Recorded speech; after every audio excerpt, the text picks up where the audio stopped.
Budget में वित्त मंत्री निर्मला सीतारमण ने भले ही आम आदमी को बड़ी राहत दे दी हो, सरकार ने 12 लाख तक की इनकम को पूरी तरह से टैक्स फ्री कर दिया है। लेकिन अब आम आदमी के लिए एक बुरी खबर सामने आ रही है। लोगों की जेब पर और भी ज्यादा बोझ पड़ने वाला है।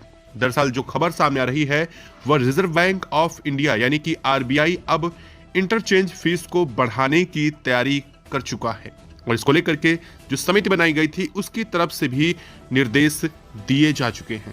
अगर इंटरचेंज फीस बढ़ जाती है तो ऐसे में एटीएम से कैश निकालना अब और भी ज्यादा महंगा हो जाने वाला है। अगर आप भी एटीएम से कैश निकालते हैं या फिर कैश का उपयोग करते हैं तो यह खबर आपके लिए बेहद खास होने जा रही है, क्योंकि एटीएम से कैश निकालने के लिए अब आपको और भी ज्यादा पैसे खर्च करने पड़ने वाले हैं।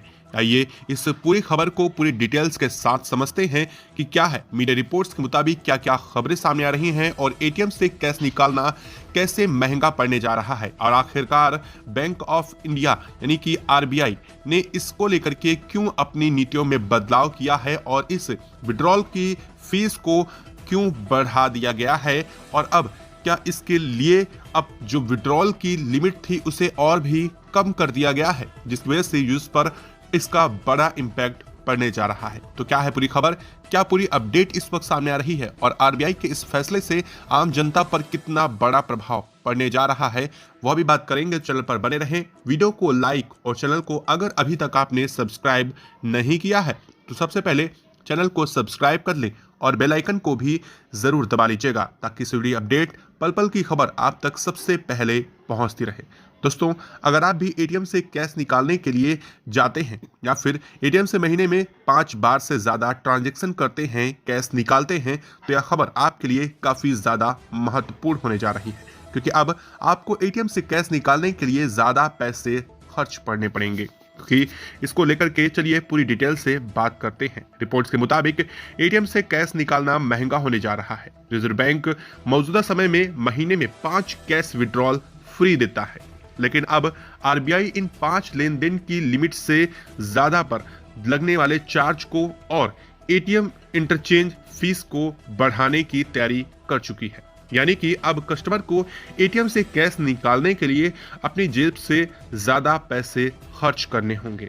आरबीआई और राष्ट्रीय भुगतान निगम यानी कि एनपीसीआई ने मिलकर के इस बात का फैसला लिया है कि 5 फ्री लेन देन के बाद अब जो चार्ज लगता था उसे और भी ज्यादा बढ़ा दिया जाएगा। साथ ही साथ अगर आप अपने दूसरे बैंक के एटीएम से अगर ट्रांजैक्शन करते हैं तो उस पर पड़ने वाला चार्ज को और भी ज्यादा बढ़ाया जाएगा, क्योंकि अब प्रति ट्रांजैक्शन की जगह जो कि पहले की 21 रुपए लगते थे, अब उस प्रति ट्रांजैक्शन की जगह 22 रुपए आपको देने होंगे। वहीं अगर आप किसी दूसरे बैंक से अगर एटीएम से विड्रॉल करते थे तो उस चार्ज को भी 2 रुपए और भी ज्यादा बढ़ा दिया गया है। यानी कि सीधे शब्दों में अगर कहें तो 5 ट्रांजैक्शन के बाद अगर आप सेम बैंक के सेम एटीएम से विड्रॉल करते हैं तो वहां पर आपको 21 की जगह 22 रुपए देने होंगे। वहीं अगर आप किसी और बैंक के एटीएम से किसी और बैंक के खाते से पैसे निकालते हैं तो उसमें आपको 2 रुपए अधिक फीस चुकानी पड़ेगी, जो कि पहले 17 रुपए थी, अब उसे बढ़ा करके 19 रुपए कर दिया जाएगा। और यह पिछले 2 सालों में 2% तक की बढ़ोतरी दर्ज की गई है। बताया यह जा रहा है कि इसकी वजह से एनपीसीआई ने साफ किया है कि अब जो ऑनलाइन ट्रांजैक्शन है उन पर एक बार फिर से भारी दबाव पड़ सकता है। लेकिन सबसे बड़ी जो बात है वो यह है कि ग्रामीण क्षेत्रों में अभी भी एनपीसीआई यानी कि ऑनलाइन पेमेंट को प्रेफर देने के बजाय लोग कैश को ज्यादा महत्व देते हैं। ऐसी स्थिति में ग्रामीण क्षेत्रों पर यह बोझ और भी ज्यादा बढ़ने जा रहा है। सबसे पहले महंगाई के दौर में बात करें तो इस चार्ज को क्यों बढ़ाया गया है, आखिर आरबीआई ने और एनपीसीआई ने ऐसा निर्णय क्यों लिया जिससे आम यूजर्स आम जनता पर इसका बड़ा इंपैक्ट पड़ने जा रहा है। तो बता दें कि एटीएम चलाने की लागत बढ़ चुकी है। महंगाई का दौर, उधार की लागत और जो पिछले 2 सालों में 2% बढ़ चुकी है। ट्रांसपोर्टेशन का खर्च, नकदी भुगतान और साथ ही पुनः पूर्ति का बोझ और अनुपालन की लागत सब कुछ बढ़ जाने की वजह से मजबूरन एनपीसीआई को और साथ साथ आरबीआई को यह कदम उठाना पड़ रहा है। तो जाहिर सी बात है कि इस बढ़े हुए खर्च का बोझ कोई और नहीं बल्कि एटीएम का यूज करने वाले यूजर्स को ही देना होगा और इस खर्च को उन्हीं से वसूला जाना लाजमी भी समझ में आ रहा है। अब जो बैंक और व्हाइट लेवल एटीएम हैं उन ऑपरेटरों की सहमति से यह बड़ा फैसला लिया जा चुका है और अब आरबीआई और एनपीसीआई ने इस पर हालांकि अब तक लिखित कोई टिप्पणी नहीं की है, लेकिन अगर एक्सपर्ट की सलाह माने तो आरबीआई ने इस मुद्दे पर एक समिति बनाई है और ध्यान दें कि मेट्रो शहर की तुलना में ग्रामीण शहरों और अर्ध शहरी क्षेत्रों में यह महंगाई का असर और भी ज्यादा पड़ने जा रहा है, क्योंकि वहां एटीएम चलाने की लागत पहले से ही ज्यादा है और अब यह और ज्यादा बढ़ जाएगी। अगर आप रोजमर्रा की जरूरतों के लिए एटीएम का इस्तेमाल करते हैं तो अब यह खबर आपके लिए काफी ज्यादा अहम है। तो आपको हर महीने ज्यादा खर्च करना पड़ सकता है।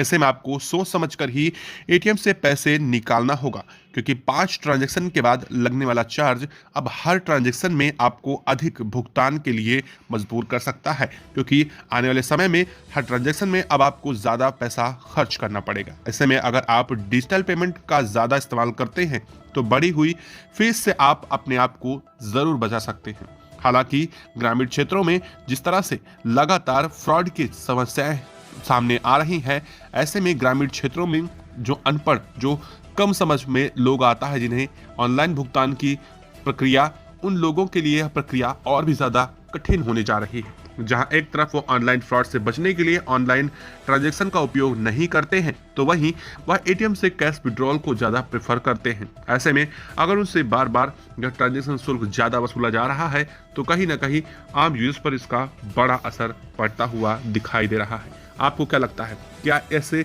चार्ज को बढ़ा करके यानी कि एटीएम के खर्च को वहन करने के लिए यूजर्स पर यह लगाया गया चार्ज सही है, या फिर ग्रामीण क्षेत्रों में इस तरह के चार्ज बढ़ने से कहीं ना कहीं लोगों के मन में एक बार फिर से यह सवाल जरूर आएगा और कहीं ना कहीं लोगों से ज्यादा वसूलना ठीक भी नहीं लगता है। अगर आपको भी ऐसा लगता है तो कमेंट बॉक्स में लिख करके जरूर बताएं। साथ ही साथ यह भी लिख करके जरूर बताइएगा कि आप भी क्या ऑनलाइन भुगतान को महत्व देते हैं या फिर आप भी ऑफलाइन यानी कि कैश का ज़्यादा उपयोग करते हैं। अगर आप कैश का उपयोग करते हैं तो कमेंट बॉक्स में कैश लिखें और अगर ऑनलाइन का उपयोग ज़्यादा करते हैं तो यूपीआई या फिर कमेंट बॉक्स में ऑनलाइन लिख करके ज़रूर बताइएगा। यह एक सर्वे की तरह भी ज़रूर काम करता है। और हाँ, इससे आप पर क्या इम्पैक्ट पड़ा है और यह खबर कैसी है, आपके लिए सकारात्मक है या फिर नकारात्मक, यह भी कमेंट बॉक्स में लिख करके जरूर बताइएगा। और हाँ, जरूरतमंदों तक इस वीडियो को जितना ज़्यादा हो सके ज़रूर साझा कीजिएगा ताकि लोग इसकी जानकारी